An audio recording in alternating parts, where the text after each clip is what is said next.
Mark, after two difficult away games, how good is it and how important is it to get back to home now, even though it is against the league leaders?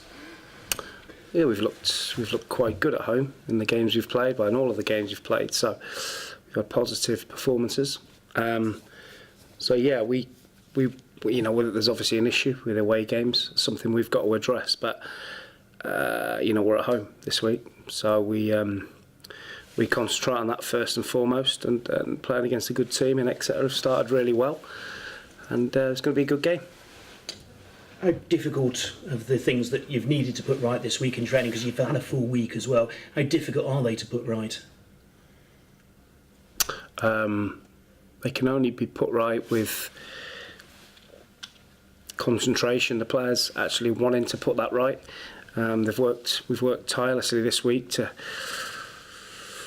try and put things right, to give us a bit more balance. But the proof will be in the pudding, won't it? And like I say, I think it's different at home.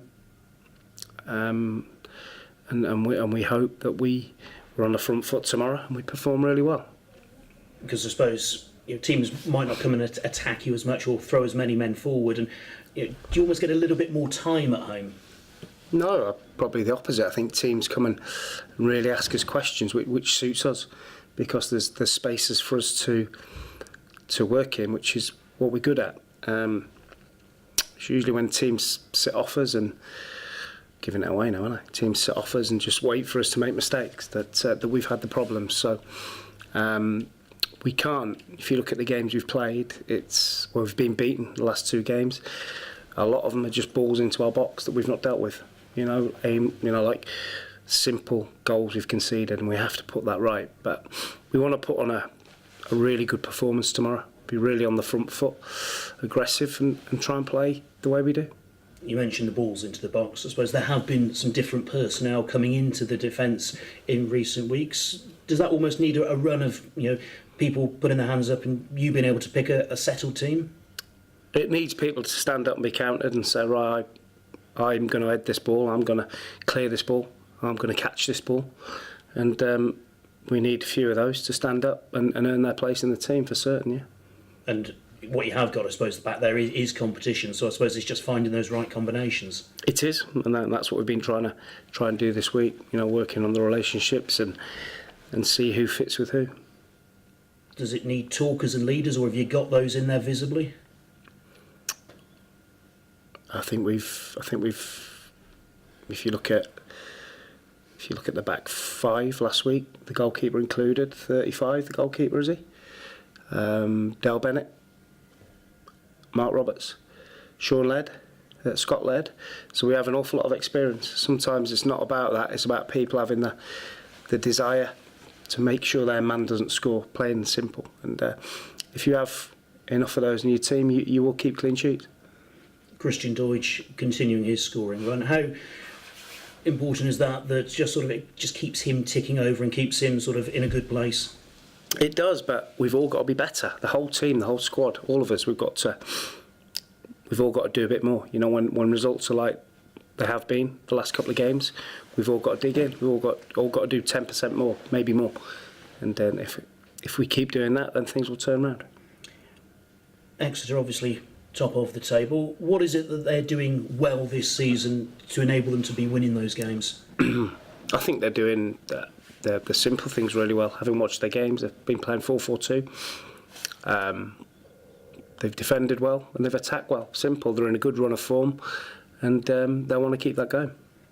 The manager's been there a long time as well. I suppose that continuity helps them as well.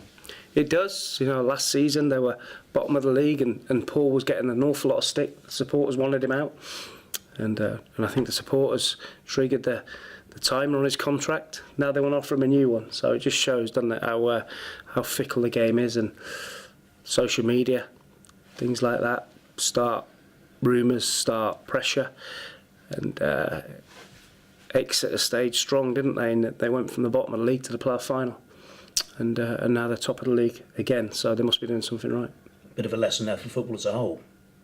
I think so. I think it's the social media thing, isn't it? I think if you look back before that, there was never as much pressure on people as there is now, and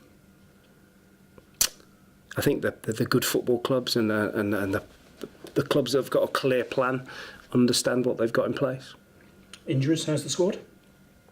Okay, I think we're close to having a full bill of health. Thank you, good luck. Cheers, Paul. Mark, I know after Saturday you muted a bit of a change in style. Your words were, we might have to whack it. Was that just an emotional post-match sort of feeling, or where are you with that? Away from home, we have got to come up with something different because it's not working. But saying that, we've had spells in the games where we've played decent football. But I go back to if you can't defend balls or into the box, no matter how you play, you've got no chance.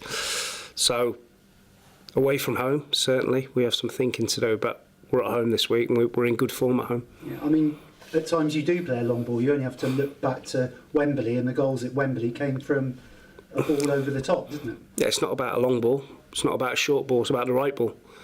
You know, what is the right ball to play at that particular moment in time? So it's about finding the right pass to play at the right time. Yeah, I ask you this every year, but when do you start looking at the league table? I've certainly not looked at it this week, that's for certain. I think, like most managers say to you, 10, 15 games before things start to settle down, because if you win 2 games, you're in the top 3. So that's ridiculous, isn't it? So we just concentrate on the next game, which is tomorrow. I mean, if you look back to last Saturday, if you'd won Saturday, you went 7th. So that's the nature of this league at this early stage. It is. Everyone's beating everyone. It's a tight league. I think it will remain like that. And we've just got to focus on the next game. Yeah. Looking to Exeter, what threats do they possess? Where are their strengths? Well, they've got some good players. They've got some good young players. Got a couple of experienced players. Lee Holmes, who plays wide. Great left foot. Ruben Reid, who scored goals for Plymouth and other clubs, is a really good goal scorer. So we have to be determined, we have to be focused, and then when it's our time to play, we have to play as well. I know the window's closed and you've probably done all your shopping, but free agents are still available. Is there still thoughts on anything there? Yeah, of course. If you're losing games, then you're always thinking, where can we strengthen? But it's important that we don't panic too much. But if the right people come available, then of course we're going to try and look at them. Yeah. And finally, Omar's been out in Korea. Is Omar back? Is he safe? Well, we're supposed to be arriving back at 2:30 this afternoon. So he's been out there again and not played again. So he's had no minutes on the pitch, which is not ideal and something I need to speak to him about. But he's back and he'll be involved tomorrow.